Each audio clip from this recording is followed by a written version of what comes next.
Hey there, everyone. Welcome to this morning's edition of the NBC Markets Morning Call. It's Groundhog Day, people.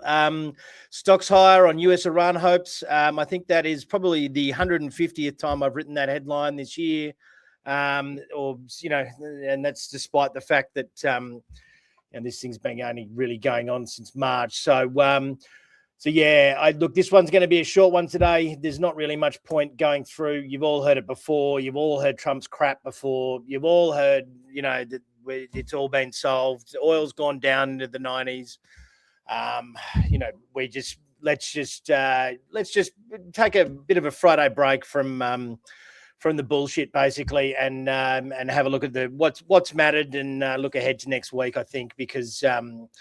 It really is just getting sort of boring now, or beyond boring. So Nvidia despite a record result, didn't do particularly well overnight, down about 1.8%, as you can see in the top left corner there. Trump's awarded a $1 billion grant for quantum computing to IBM overnight, so they're up 12.5%. That is pretty interesting.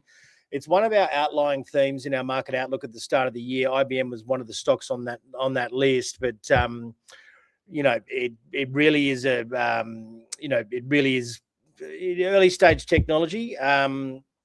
If you think that Anthropic's mythos could cause some chaos, quantum computing would basically change every bit of encryption, blockchain, and everything in the world. So the likelihood is, I can't really see them releasing it into the wild for many, many years yet, let alone it being commercially available and revenue generating. But it may well be for IBM, but it'd be only selling to governments. It's the equivalent of enriched uranium in terms of compute power. It would definitely have to be in the correct hands.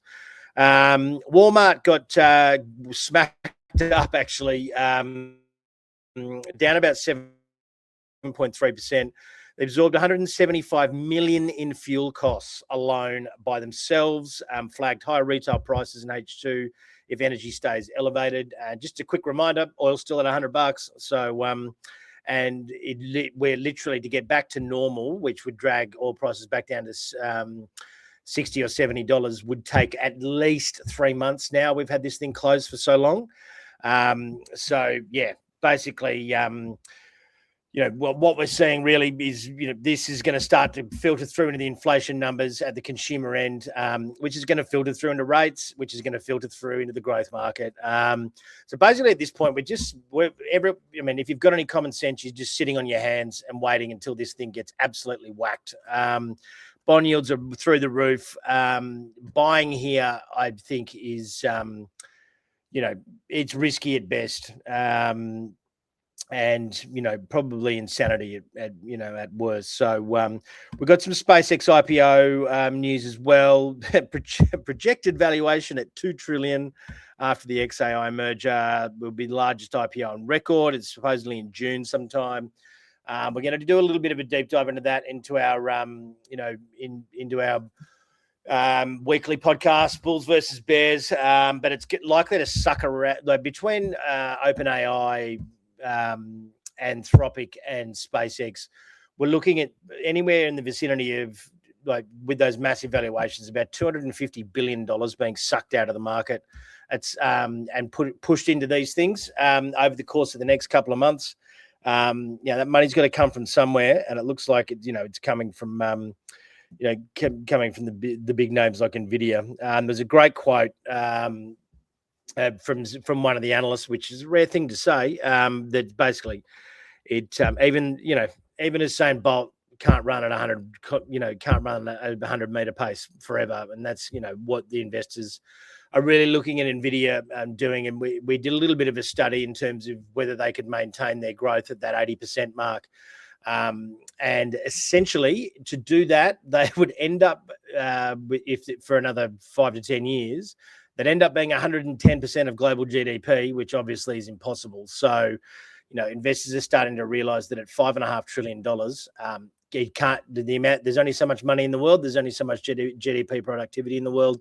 And they're not going to have the market to themselves forever. So realistically, the best you're probably going to hope for for Nvidia over the next couple of years is maybe to double, and that's a massive maybe. Not to say that it won't go up. It has reached a behemoth point that that scale almost becomes impossible because it's too big. There's not enough.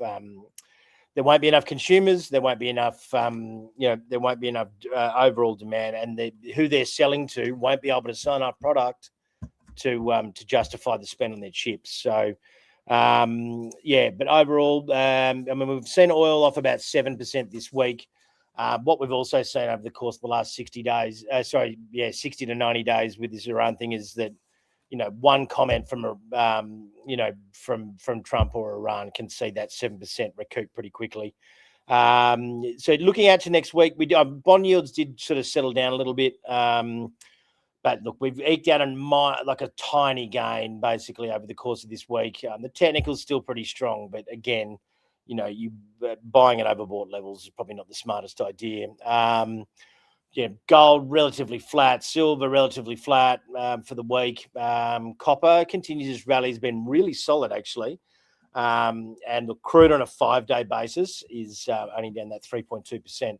So you've actually still got coal up, but lithium and uranium drifted lower. So, but overall, but bond yields have steadied. They were down 3 basis points last night, but you've still got US 10-year Treasury yields at 4.56, and 30 years above 50 as well. Above 5%. That is, that's pretty enormous. In terms of key levels, what's ahead really? We've continued around peace talks. Next week we're going to see Australian CPI. We're going to see some GDP numbers, etc. as well out of the US, and which will come with PCE, but they're revised numbers. There was some interesting articles actually in the not such good news for the likes of GYG shareholders. They've canned their US operations, which was a real keystone of their IPO. And I would imagine is going to be pretty ugly at some stage today. Ainsworth Gaming as well has warned of weaker profit and revenue on a US slump. And we've got some corporate or C-suite movements in the likes of AMP and BlueScope today as well. So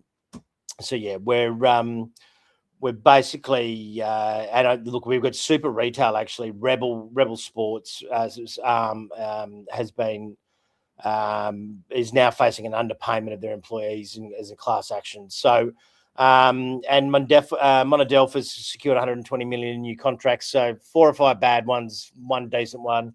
Don't expect the market to do a hell of a lot today. But look, we're going to do a little bit of an in-depth into the SpaceX IPO on the podcast this afternoon. Maybe have a look at some of these upcoming IPOs, what the market implications are going to be for the US and the US market and the indexes, because they're looking at bending the rules to put them straight into the indexes and how that's going to have an effect. But join myself, Kai Chen, and Jonathan Takadina for Bulls versus Bears. You can subscribe at MPC Markets on YouTube, Spotify, and Apple Podcasts, and most of your favorite podcast apps. It sort of pushes them out to the likes of iHeartRadio, etc. So, but look, have a great weekend, everyone. If you don't watch the podcast this afternoon, which you definitely should, but if you don't, have a great weekend, and we will speak again Monday. Feeling lost with investing? Meet Mosaic.